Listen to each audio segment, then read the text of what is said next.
नमस्ते दोस्तों, भारत का इतिहास शाही वैभव, ताकत और कला की कहानियों से भरा हुआ है।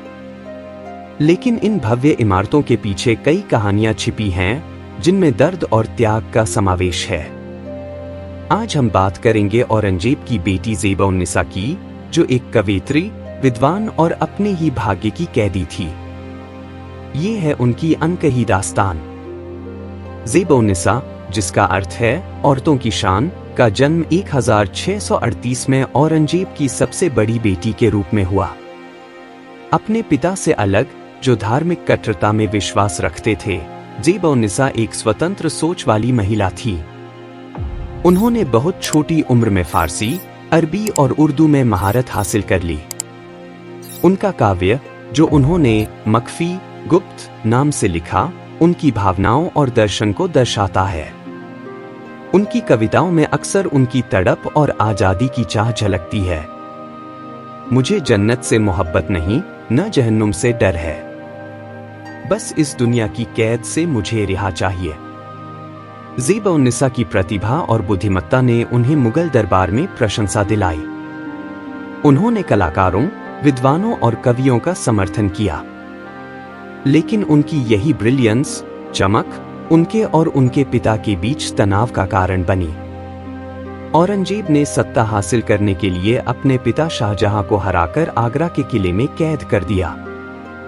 ज़ेब-उन-निसा अपने पिता की प्रति वफादार थीं, लेकिन उनकी उदार सोच और सभी धर्मों के प्रति सहानुभूति औरंगजेब की कठोर नीतियों से मेल नहीं खाती थी। उनके रिश्ते तब बिगड़ने लगे जब औरंगजेब को शक हुआ कि ज़ेब-उन-निसा उनके प्रतिद्वंद्वी और भाई दारा शिकोह का समर्थन कर रही हैं।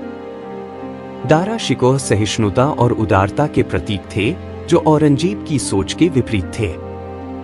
1669 में ज़ेब-उन-निसा की जिंदगी ने एक दर्दनाक मोड़ लिया। उन पर राजद्रोह का आरोप लगाकर दिल्ली के पास स्थित सलीमगढ़ किले में कैद कर दिया गया। ये आरोप सच्चे थे या औरंगजेब के शक का परिणाम, ये आज भी स्पष्ट नहीं है। लगभग 20 वर्षों तक ज़ेब-उन-निसा अकेलेपन में रहीं। लेकिन इस कैद के दौरान भी उन्होंने कविताएं लिखना जारी रखा। उनकी कविताओं में उनका दर्द और स्वतंत्रता की चाह झलकती थी। वह दीवारों के बीच कैद थीं, लेकिन उनके शब्द हर सीमा से परे उड़ान भरते थे। मेरा शरीर भले ही कैद हो, मेरी आत्मा स्वतंत्र है।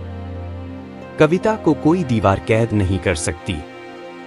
1702 में ज़ेब-उन-निसा ने अकेले और गुमनामी में दम तोड़ दिया। लेकिन उनकी कविताएं, उनकी प्रतिभा और संघर्ष की गवाही देती हैं। उनका दीवान, कविता संग्रह, उनकी उत्कृष्टता, सहनशीलता और अदम्य भावना का प्रतीक है। लेकिन उनकी कहानी यह भी दर्शाती है कि सत्ता और राजनीति कैसे रिश्तों को तोड़ सकती है। ज़ेब-उन-निसा की जिंदगी, उनकी कविताओं की तरह सुंदर और दर्द भरी थी। उनकी कहानी हमें यह सिखाती है कि आज़ादी, सहनशीलता और प्रतिभा की क्या कीमत चुकानी पड़ती है। अगर आपको यह कहानी पसंद आई, तो YT हिस्ट्री नोट को लाइक, शेयर और सब्सक्राइब करें। ऐसी और कहानियों के लिए जुड़े रहें। नीचे कमेंट करके हमें बताएं कि आपको ये कहानी कैसी लगी। अगली बार तक इतिहास की गहराइयों में झांकते रहिए।